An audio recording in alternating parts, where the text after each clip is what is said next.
are you, and what do you do in school settings? I'm Caiti, and I'm a speech language pathologist. In school settings, what we work on a lot is articulation, so how speech sounds. And that's a big one, that's what people tend to associate us with. We also work with language, so some reading and literacy, how the writing is as far as grammar, the different vocabulary that children use, the way they describe things, and also the way that they speak. We also work on social skills, so children interacting with each other, children being able to interact effectively with their teachers. We work on fluency, which is a fancy word for stuttering. We can also, in certain special education settings, we can work on swallowing and eating disorders.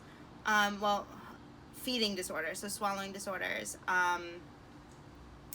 And that's it. And we also work with augmentative communication devices. So if a child either is nonverbal or has trouble expressing themselves verbally, we can also train them on a variety of different augmentative communication devices.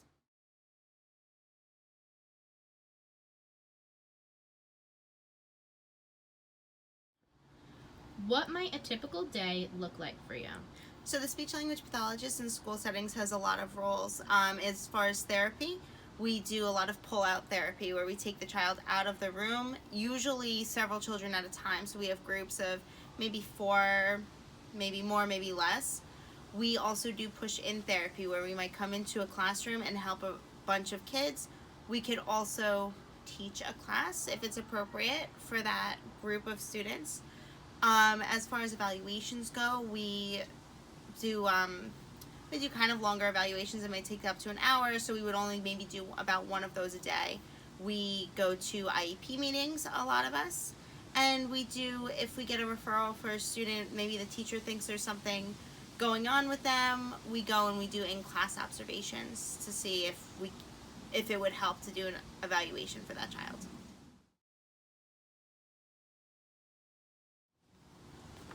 What is your training and educational background? So to be a speech language pathologist, you have to go to school for 2 years and for a 2-year master's program. When you come out, and during that time, you have several internships that prepare you to actually work in the field. When you come out, you have a 9-month clinical fellowship, so that's like a job. It's any job, you're getting paid. But you do this fellowship for 9 months before you're fully licensed so that you are working underneath a supervisor who can help you get acclimated to the field.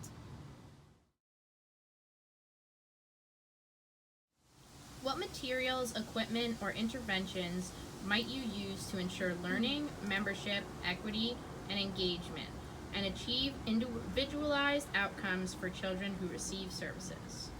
So as far as evaluating a child and making them and seeing if they're eligible for services, we have a variety of standardized tests that we use, in addition to standardized examinations to see where that child falls in a lot of domains, how they're functioning. We also do informal evaluations, so that's the observations. We sit and we talk to the child, see how they're communicating. We talk to the parents, the teachers. As far as our treatment, we use a lot of games and activities that can engage the child. So they're engaged in our therapy, but also learning and working towards their goals as they go. For older children, a lot of times we'll work on stuff within the curriculum. So if they have a writing assignment, we'll have them bring that writing assignment to us and we can work on their language through that assignment. So that way we're not giving them additional work and we're making sure we're targeting access to the curriculum, because that's the overall goal for us, is to make sure they're accessing the curriculum equally to their typically developing peers.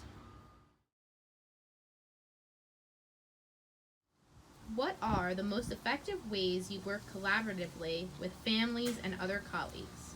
So as a member of the IEP team, we all would get together. We would be part of that team. We'd be part of those meetings, part of any discussions regarding the student, especially as it pertains to speech and language and communication. Another way we communicate is, or collaborate rather, is we can co-treat. So hopefully a lot of us have that opportunity to work with another professional in the same session. If co-treating isn't an option, we can also push into classrooms. If nothing else, we can communicate with the other professionals about those students' goals so that we make sure that we're addressing their goals in our sessions.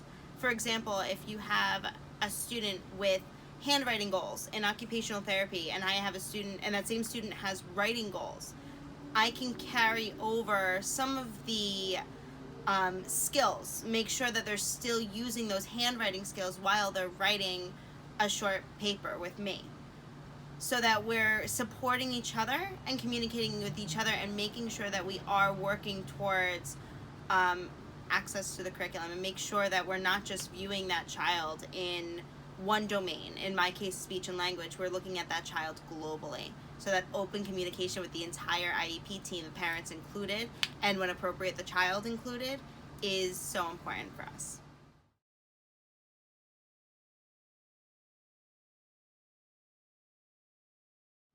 What are some guiding principles and practices you use when working with a child?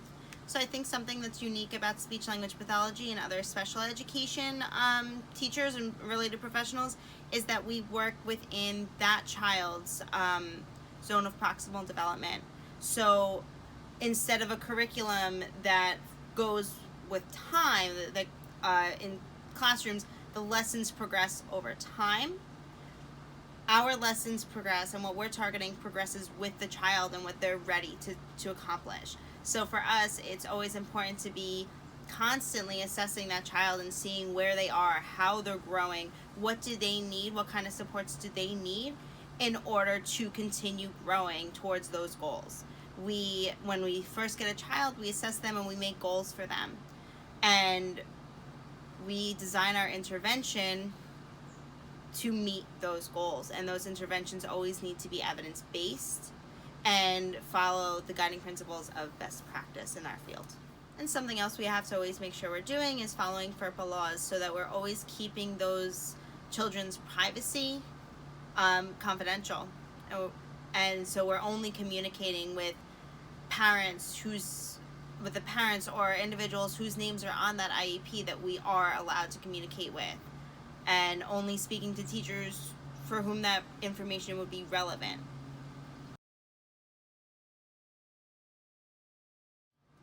In speech language pathology, what are the most prominent national professional organizations and journals, and what are they known for? So our licensing organization is the American Speech and Hearing Association. It is specifically for the United States of America, and it releases a large variety of journals depending on the area in which a speech pathologist might work. So speech pathologists, they can work in schools, they can work in hospitals, they can work in private practice with a whole range of different disorders and disability types. So there's a lot of different journals to cover all those, that full spectrum.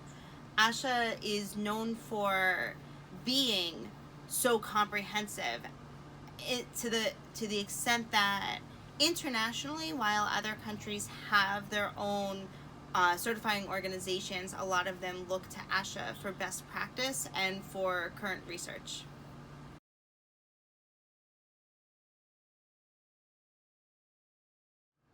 What would you say is your favorite part about being a speech language pathologist?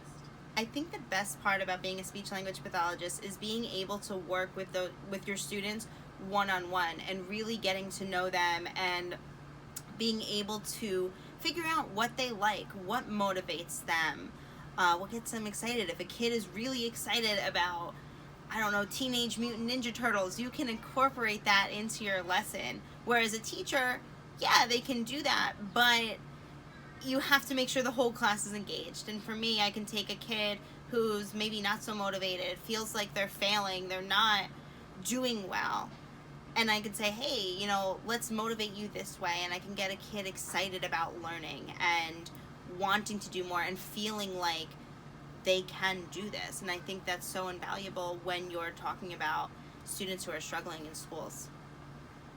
So, when you work with that child that's excited about Teenage Ninja Turtles, what would you do to then collaborate with a teacher to be on the same page with that child that's engaged by a specific thing? You could talk to the teacher about, okay, if it's a writing assignment, you have a child who's having trouble with their language, having trouble writing, you could say, is there any way they could write about this thing that excites them? Or are there any books in the library, or in the classroom library, or out in the school library, about these things that can get that child excited about reading and writing? Because we read and write as adults because we want to, not because we have to. And we want to create lifelong learners. So find something for that kid that interests him and makes him want to continue learning.